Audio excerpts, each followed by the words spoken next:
number 2 role still up for grabs? Are you guys still competing for that number 2 role? Number 2 role? Like number 2 string quarterback. The back. Oh, Yeah. honestly, bro, I really don't look into that. I don't care. Whenever it's time for me to get out there and play, I'm going to play. Adversity, things is going to knock you down sometimes, but the main thing about it is you just got to push through it. There's a lot of people in this world that's going through stuff, but, you know, I'm playing for a lot more than just me. Yes. And will he kind of be the backup? Joe will start the game. Dylan will play second. Shedeur will play third. Shedeur Sanders is done with the chatter. After head coach Kevin Stefanski slotted him as the third-string quarterback behind Dylan Gabriel, he didn't blink. No panic, no backpedaling, just steady confidence. He made it clear he won't get caught up in labels or outside noise. Say what you want, but when the stage is brightest, he intends to be brighter. Sanders isn't wasting energy on distractions. He's locked in, focused, and ready to let his play speak for itself the moment he steps on the field. Whenever it's time for me to get out there and play, I'm going to play.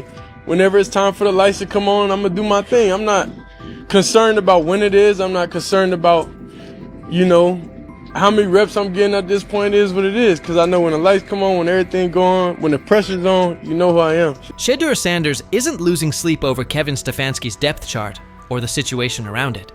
He's certain that when his number is called, the film will force a second look at every assumption. Practice rotations and outside noise aren't his focus. He trusts his preparation and what he brings to the position. The equation is simple. When the pressure is real and the lights are hot, he'll answer it and quiet the doubts. He's not chasing validation anywhere else. The field is where he'll do his talking. This isn't just a solo climb for him either. He views his supporters as part of the mission, not spectators on the sideline. He's navigated stretches like this before and found a way through, and that same mindset drives him now. Every window that opens, he plans to seize. The message doesn't change. The work never stopped, the standard hasn't moved, and he's ready to prove it again the moment opportunity meets preparation. The main thing about it is you just got to push through it. There's a lot of people in this world that's going through stuff, but, you know, I'm playing for a lot more than just me, you know, so regardless of pain, that's always how I've been, even in college, you know, so in high school and everything from when I was young, regardless of like physically, you know, if I don't feel my best, I still gotta go out there and execute with no excuses. Since landing in Cleveland, Shedeur Sanders says his perspective has shifted. Simply lacing up for practice each day feels like a gift he used to imagine, not live. He's embracing patience, fully prepared to wait his turn, and when that window opens, he intends to sprint through it. Until then, the plan is simple. Stack work, refine the details, and be over-prepared when the call comes. To critics, he doesn't frame this chapter as a setback at all. It's the runway. This is time to tighten footwork, sharpen reads, and stay mentally locked in for what's next. He's clear that when the moment arrives, he'll put the whole toolkit on display and let the tape answer the questions. The focus hasn't wavered, the workload hasn't eased, and the standard hasn't moved. When opportunity meets preparation, he intends to show exactly who he is and what he can do. I would say I learn life in a different perspective, you know, and that's why I come here. I'm happy. I always got good energy because, you know, I'm blessed to come out here. And he's backing it up. In his latest practice, Shedeur Sanders showed exactly what cooking looks like. He came out a touch sluggish while shaking off the last of the injury effects, then locked into rhythm. By the end, one throw stole the entire session, an eye-catching rip that reminded everyone he's trending back to full form. That single play said more than a soundbite ever could. It wasn't just 6 points. It was a snapshot of poise, placement, and field vision. The way he worked through the look, trusted his mechanics, and delivered on time matched the confidence he's been voicing. It was the kind of ball that makes coaches pause, teammates lean in, and critics pump the brakes. Sanders addressed Dylan Gabriel's recent comments with calm and maturity. Even after Gabriel clarified they weren't aimed directly at him, Shedeur said he didn't spend a second dwelling on it. He believes God gives him the steadiness to stay grounded and avoid reacting to every headline. The noise is irrelevant. his focus stays the same. Whatever's said, so be it. Still, his posture told you he understood the subtext. He carried himself like someone who knew the message had him in mind, and he turned it into quiet fuel. The composure wasn't about pretending nothing happened. It was about showing he's bigger than the back and forth. He knows the real answer won't come from a podium. It'll come when he steps between the lines and lets the tape speak. Honestly, I don't even think about nothing. I don't think about anything. If it's not words or anything, at this point, it can't do anything to me. I know, the God put the ability and the power within me to not even think about nobody else's comments, not care. It is what it is. I spoke with him. He said, nah, bro, that wasn't. He said, that wasn't. He told me on the plane. He came up. He was like, nah, bro, that wasn't at you. I see how they trying to spin. I'm like, oh, all right. I'm not tripping, regardless of whatever it was. He's right to ignore most of it. Not every take deserves oxygen. There will always be bandwagon critics who pile on when things look rough and pivot the second momentum flips. The same voices throwing shots now will rush to celebrate him once he delivers. And you can bet Colin Cowherd will be near the front of that line. He's been all in on the skepticism around Shedeur Sanders lately, using every opening to question him. Cowherd praised Kevin Stefanski for elevating Dylan Gabriel to quarterback 2 and sliding Shedeur to 3rd, calling it the smart, low-risk move and proof of Stefanski's top-tier instincts. But it's hard to miss how quickly Cowherd writes Shedeur off, as if he's eager to see a miss before the kid gets a fair runway. Cowherd didn't stop there. He mocked Shedeur and his supporters, pointing out that several franchises were searching for starters and many more needed steady backups, and none chose him. He hammered the draft optics too. Dylan Gabriel in the 3rd round versus Shedeur in the 5th, framing that as the league's verdict. In his telling, the message is already settled. Shedeur's backers may have shrugged at that before, but, as Cowherd puts it, the numbers make the case. And many of us believe Jimmy Haslam, the owner of the Browns, is the one that nudged the front office into drafting him. So the Browns drafted Dylan Gabriel 2 rounds before. So you can run to your Reddit board and dogpound.com and say it's a conspiracy, but the whole league told you he's a 5th-round quarterback. And the Browns are telling you, Kevin Stefanski, who won 11 games in 2023 with nonsense in a division with the Ravens, in the AFC. Shedeur Sanders' time in Cleveland is turning into a story of resilience, focus, and quiet resolve. Even as the 3rd-string quarterback behind Dylan Gabriel, he hasn't let rankings or outside opinions throw him off course. From day one, he's kept his eyes on the bigger picture, steady growth, daily preparation, and being ready the second his opportunity arrives. Every critique is fuel, not a verdict, and he's using it to sharpen his game. His recent work on the field backs that up. Coming off injury, he settled in quickly and found his rhythm, capping practice with a pinpoint touchdown that stood out as the day's highlight. The timing, placement, and poise on that throw reflected the same confidence he's been preaching, reading the look, trusting his mechanics, and executing cleanly. It's the kind of rep that gets a coach's attention, earns teammates' trust, and makes skeptics pause. Sanders' maturity shows in how he handles chatter from teammates, rivals, and the media. Whether responding to Dylan Gabriel's comments or brushing off negative noise, he stays grounded, crediting faith and focus for keeping him steady.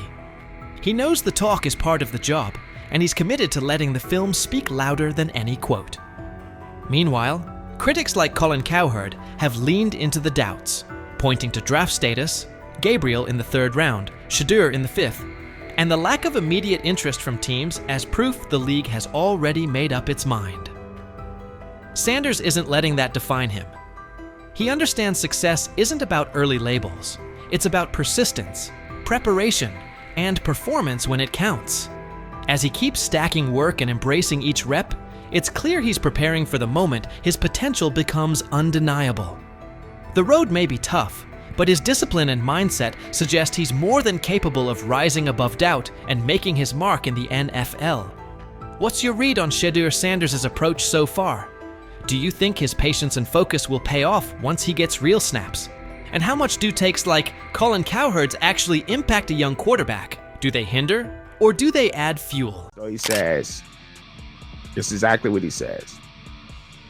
I'm told the footage of Shedeur Sanders meeting with the Giants is so bad that both the Browns and the Sanders family have threatened legal action if it is. What in the NFL is happening right now? The New York Giants just leaked a draft interview recording with Shedeur Sanders, and fans are completely freaking out. Did Shedeur take some shots? Did the Giants forget what the word confidential means? Or did someone accidentally hit reply all on something that was supposed to stay locked away? Get ready, because this roller coaster involves hot mics, bad takes, and a whole lot of drama. What happened with Shedeur on draft night to make him fall to the 5th round, and them talking about the Giants coming out with all that information talking about Shedeur did bad, bombed the interview, all that type stuff. We all know my last video when I talked about the interview tape about Shedeur did not get a playbook. The NY Giants, in true Stonewall fashion, dropped a carefully trimmed clip from their highly sought-after interview with Shedeur Sanders, then quickly locked everything else away like it was top-secret intel. Was this a calculated PR stunt, or just a low-key attempt at sabotage? Either way, the silence speaks louder than any official statement. Fans aren't buying this half-baked version of transparency, and they're definitely not ready to just bench him and move on. Instead, they're demanding answers, calling out the organization for what feels like a planned smear job. One thing's for sure, the hate is loud, but Shedeur's supporters are even louder. There was another team that he sat down with. What do you mean it didn't go well after that? So he was pissed that they did that to him. They did that to him. He counter-confronted the them. same thing they do to every other quarterback prospect. They did that to him. They slide in a mistake to see if you catch it. Right. And so because you're the quarterback. But he didn't take it as a correction. He took it as like he got pissed off. Yeah, and it's like so here's another one. So another one was, he throws a bad interception, and it was a deep throw early in the game, and he comes back and they go in the meeting, they show the interception. Let's just call it like it is. The Giants have perfected the tease. They've basically turned "we've got more, but we're not sharing it" into a comedy act, and the joke's on them.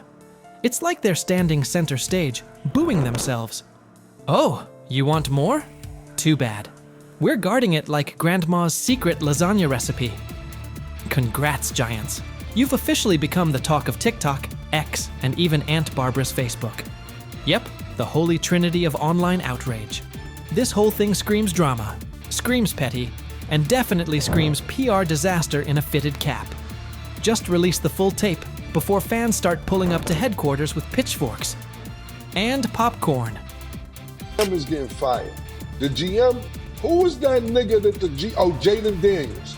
The GM is on film that the nigga's son, the nigga asked his son last draft, yo, who you think I should pick? His son like, yo, you need to get the Jaden Daniels nigga, B. This is what his son, it's on tape. You should go Jaden Daniels. He laughing at his son.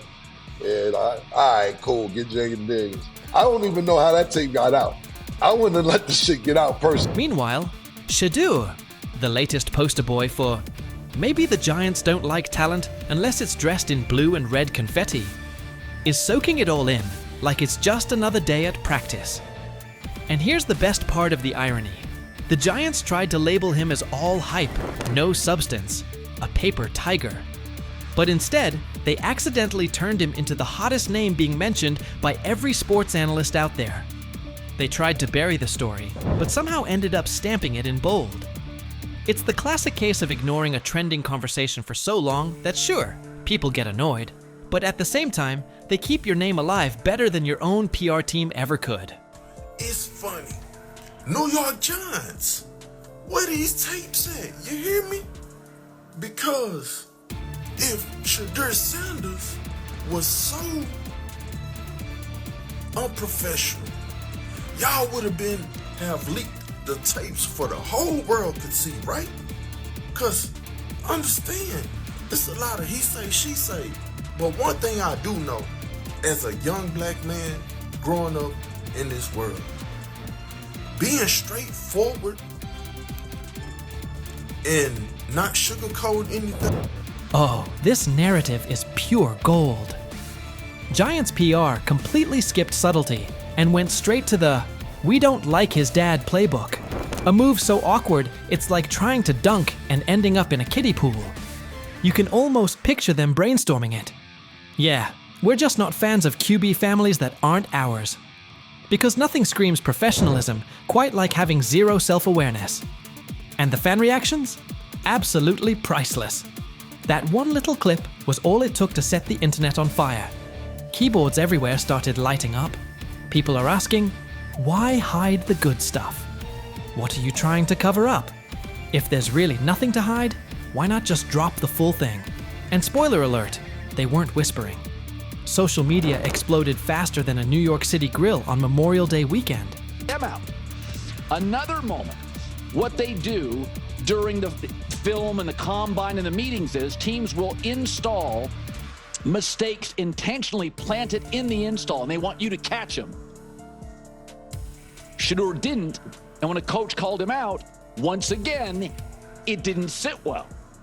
It's like, bro, there's not many teams needing quarterbacks, especially since Pittsburgh appears to have a deal with Aaron Rodgers and Tennessee's getting Cam Ward. So you're down to the Giants, who are not in. And that brings us to the next tasty slice of irony. By refusing to release the full interview, the New York Giants probably thought they were hurting Shedeur Sanders' image. But instead, they ended up throwing gasoline on the hype train. Rather than shutting things down, they made him look like the kid who grabbed the last cookie and somehow got blamed for taking the whole jar. Only difference? This kid's got cameras on him 24/7, and he's handling the heat like a seasoned pro. Now, every move he makes is being broken down, every throw studied like it's a presidential debate. Fans are calling it what it is. They've lied on Shedeur. Some say the Giants just don't like his dad, and honestly, that might be true. Maybe this whole thing was just a cheap shot at Deion Sanders by extension. But here's the plot twist. The harder they try to drag him down, the more interesting his story gets. The Giants accidentally turned Shedeur into a walking headline, a controversy in cleats. They tried planting doubt, but all they really did was create buzz. He's no longer just a top draft pick. He's now a symbol of resilience, a narrative goldmine, and living proof that real talent doesn't fold under pressure. It levels up. And at this point, even if the Giants wanted to, there's no turning off the spotlight. Okay, so probably the most fun yet the most difficult thing I cover and we cover all year long is not games. It's the NFL draft. Because I've said this many times, you get lied to for a month to 2 months up to it. And so often during the draft, and every few drafts, there's a guy that really falls, precipitously falls. This year it was Shedeur Sanders, it's been Aaron Rodgers, it's been Dan Marino. Every few years somebody falls a lot. And so, but those stories don't come out until like the fall and after. Let's not overlook the fact that the hate is so strong, you could bottle it up and sell it as radioactive cologne. You can practically watch it leaking out of Giants HQ like toxic sludge straight out of a bad superhero origin story. But here's the twist. Maybe that's their superpower. Maybe the New York Giants really believe they're cooking up some secret formula, a cocktail of manipulation and media spin. But here's the thing. Every bit of shade they throw at Shedeur Sanders only makes his story bigger. Every time they try to box him in as some overhyped diva or question his character, they accidentally hand him another viral moment. And now, he's the underdog hero rising through the smoke. Let's be real. This isn't just about football anymore. This is about narratives, control, and how the establishment absolutely loses it when they're no longer holding the pen. And the real kicker? They still won't release the full interview. You've got NFL fans, media heads, and entire Reddit threads all chanting, "Drop the tape." Like it's some long-lost Beatles album. Meanwhile, the Giants are just sitting there, staring into the void like nobody saw this mess coming. Now, I don't know if it ever gonna get leaked or not. The tapes, the New York Giants have the tape. They definitely have the tape. It's confirmation that they have the tape. Shedeur didn't do nothing. It's what they saying he did. I'm gonna tell you what these mixed reaction right here. So we already know about the New York Giants, but the Pittsburgh Steelers head coach Mike Tomlin reported Miles Sanders' talent, but hesitated to draft him due to previous challenges with quarterbacks like Russell Wilson and Justin Fields, leading to more cautious approach. Las Vegas Raiders. Sanders met with Raiders at the NFL scouting combine and expressed enthusiasm about potentially joining the team. His familiarity with the West Coast offense and quick release was noted positive, though concerns about his ceiling. Really, really good. Proud of you. Cool. Really, really nice job. You're not fully proud, kinda. I'm kinda proud. Look, for the flip side, it was a perfect no, but she made plays, she operated. Shedeur he's a very impressive young man. He's poised, he's calm, he's smart. You can tell that he's been raised by, really quite honestly, a Hall of Fame dad. It was, look, we're going to get to know him even more. Andrew Berry is back and stunned everyone with a bold call. He bumped Shedeur Sanders ahead of Dillon Gabriel, jumping him from the 3rd spot to the 2nd. Here's the twist. Berry is all in on Shedeur, and it's intentional. He was the one inside the Browns organization who pushed for Shedeur to join the team. We saw the signs in the preseason. Berry clearly wanted Shedeur Sanders to break through and succeed in the NFL. In regards to Shedeur and Theon's not going to interfere. Theon's not going to be calling the coach. Theon's not going to be commenting about Shedeur while he's in Colorado. Lou, I think there's a lot of just fake news out there. All spring, Andrew Berry zeroed in on Shedeur Sanders. His initial plan was to get him in the 1st or 2nd round. When the board didn't break that way, you could see the urgency. By round 5, Berry pushed the issue. He pressed the Haslams to greenlight the pick and bring Shedeur to Cleveland. His pitch covered more than arm talent and processing speed. He emphasized Shedeur's market presence and ability to lift the franchise's profile. That combination sealed it, and the Browns made the move. From there, Shedeur quickly became one of the team's most visible figures, which many around the league expected. Cleveland then moved Kenny Pickett, narrowing the depth chart traffic and giving Shedeur a cleaner runway to compete for meaningful snaps. The message was simple: opportunity is coming, and the path is clear. After a strong preseason debut, Berry sought Shedeur out and delivered direct praise. That wasn't a routine pat on the back, it was a deliberate public endorsement. It signaled how the Browns view him, not just as another quarterback on the roster, but as a priority investment with both on-field upside and off-field impact. The organization's actions, draft capital, roster moves, and visible support line up behind the same idea. They're betting on Shedeur Sanders and intend to give him every chance to grow into a central piece of this team. Really, really good. Proud of you. Cool.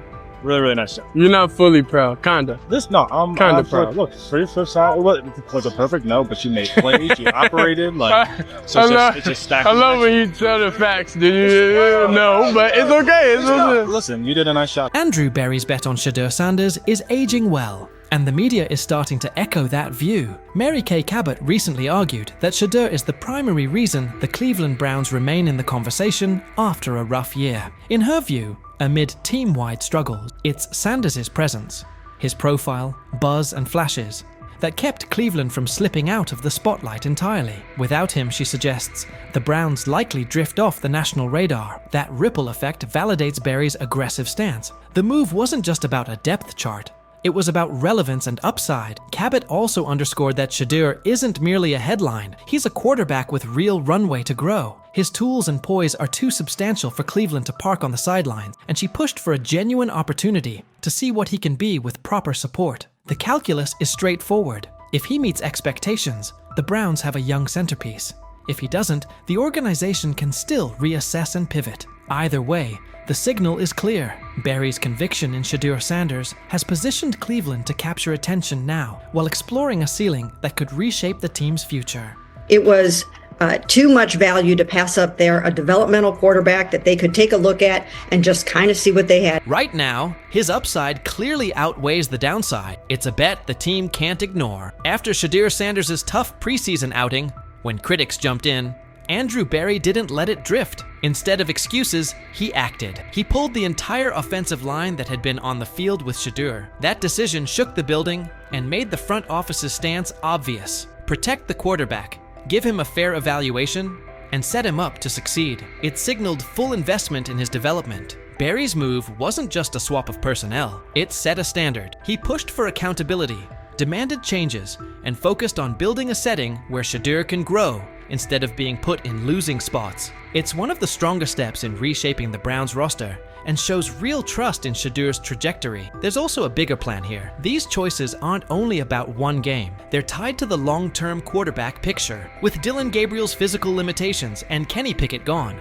the front office knows it needs a quarterback who can handle NFL speed and punishment. The post-Joe Flacco roadmap depends on getting this decision right. After all of that, Kevin Stefanski's latest comments flipped the tone. He's now publicly backing Shedeur's growth, regardless of outside noise. That's notable because Stefanski previously downplayed Shedeur's upside and critiqued him. With Pickett out of the mix, the focus has shifted. Shedeur's size, strength, and on-field tools are giving him a real edge over Gabriel. While there are ongoing questions about Gabriel's frame, Shedeur looks like the more complete option. That difference could be what pushes him up the Browns' depth chart. I don't concern myself with outside type of things, but I'm committed to his development, just like all of our rookies. So we'll continue to focus on getting our guys better, and that's what we'll stay committed to, and that's what's important to me. TJ Houshmandzadeh has weighed in too, saying the heat on Kevin Stefanski is rising,